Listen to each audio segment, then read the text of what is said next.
In this video, I'm going to show you my Audacity setup for scripture recording. So let's get started.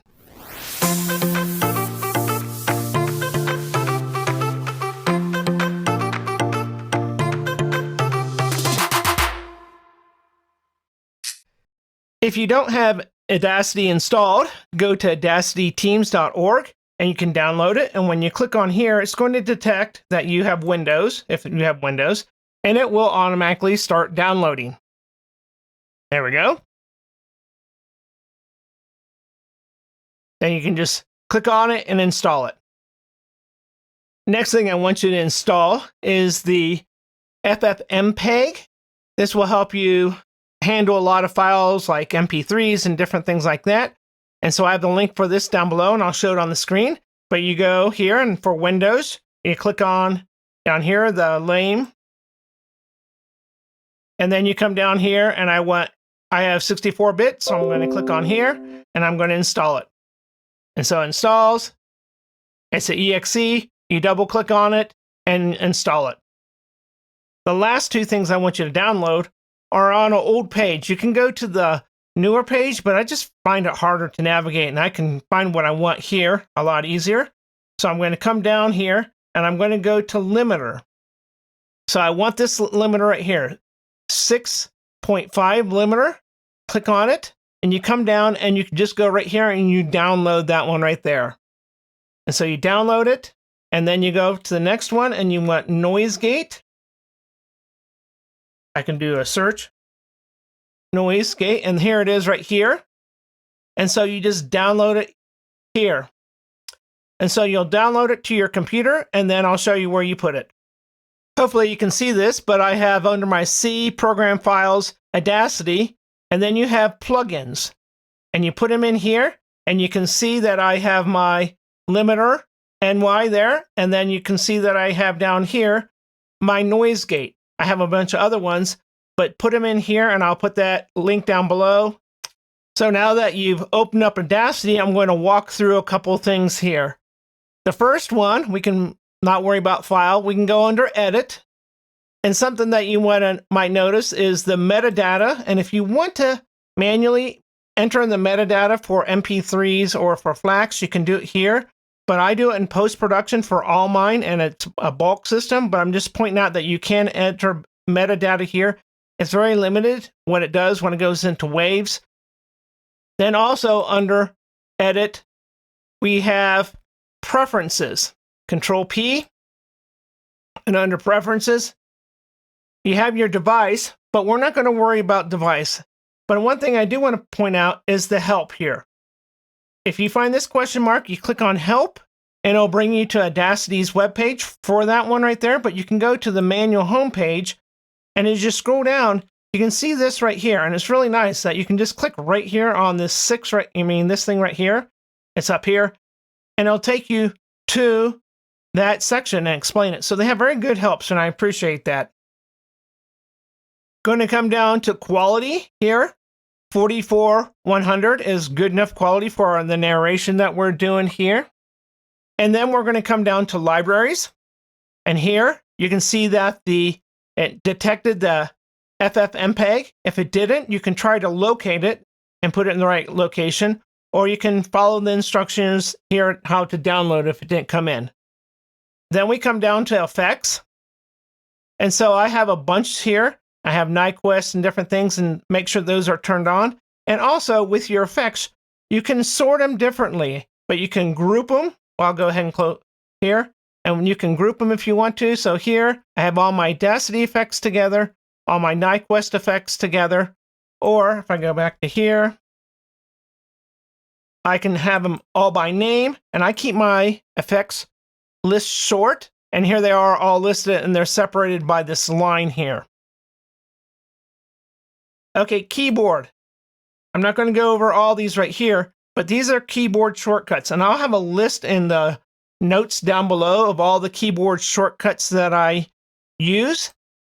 But you can, like if you want new here and you want it to be a keyboard shortcut, you can click down here and let's say Control-Shift-N, and then I go to set it, and it says it's already assigned to something else. You can go ahead and overwrite that, or you can go ahead and say, assign it to something else. So use this if you're finding that you're going and clicking on something quite often. Set up a keyboard shortcut. Also, the mouse. You cannot modify these, but it's very helpful to learn what these are, that when you want to move left to right, you have to hold the shift button, and zoom in and out, you hold the control. And then, so you need to learn these things that will help speed up your recording. Now we'll come to View. I'm going to go down here at the bottom and show you this one first. Show clips on off. I have it checked, so when you have your narration here, and if it goes over 0 dBs or up to 0 dB, it will show as a red line. And so you can see if you're clipping, and you should never really be clipping at all. The next thing under View is the toolbars. Okay, you can reset it to the default here that I have, but then you have all these different toolbars that you can turn on and off. And so with the toolbars too, you can grab them by the here, and then you see a little arrow, and it'll show you. Now here's the arrow, so it's going to put it down below. I can take it, put it down here, put it. And so you can move the stuff around and make it how you want it. So I use shortcuts for everything. So this is what I have set up. I do turn on the device toolbar, because when I come in here, you can see that it's set up for the Realtek audio, but I really want it for my Focusrite. And this needs to be set up for Focusrite also.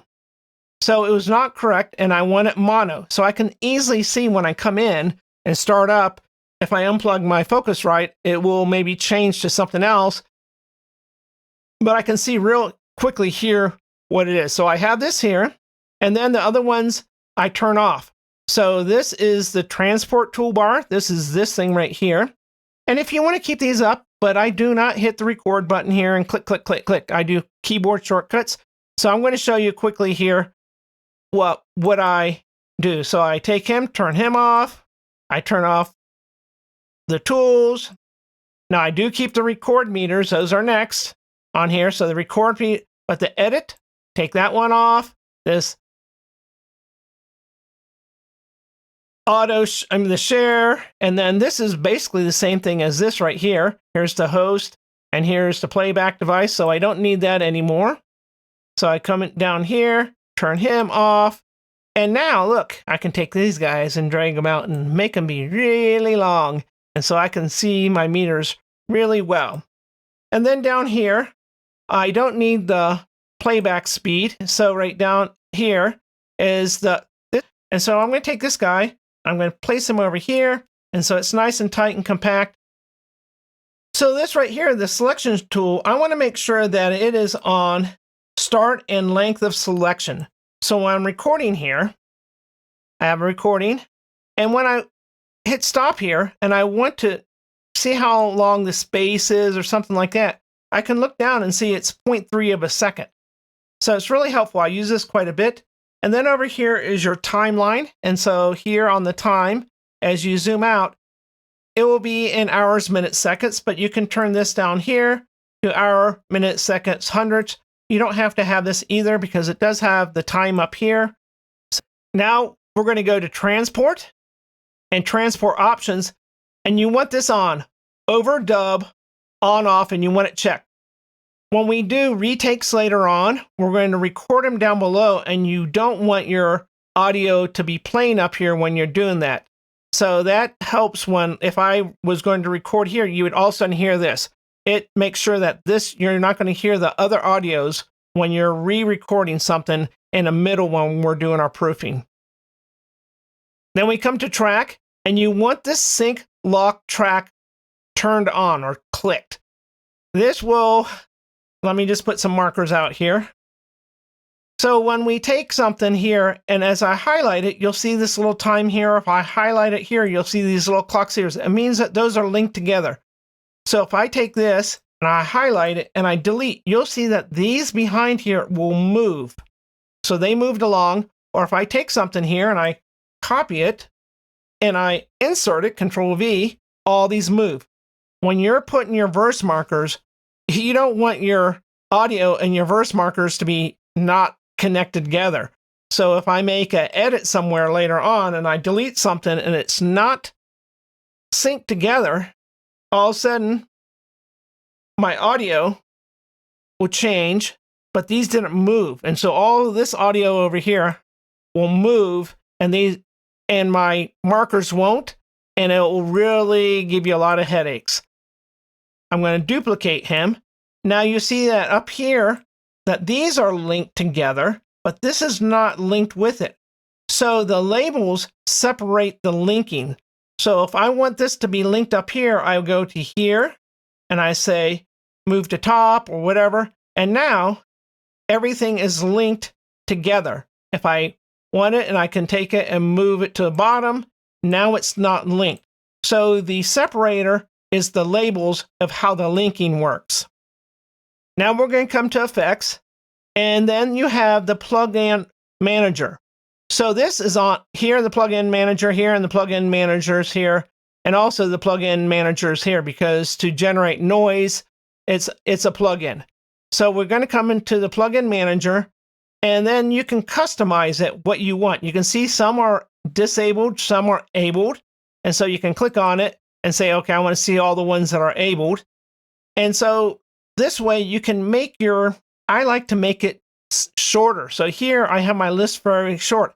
If you have the defaults, you probably have a really long list here, and it's harder to find things. So I make my list as short as possible and the main ones that I'm going to be using.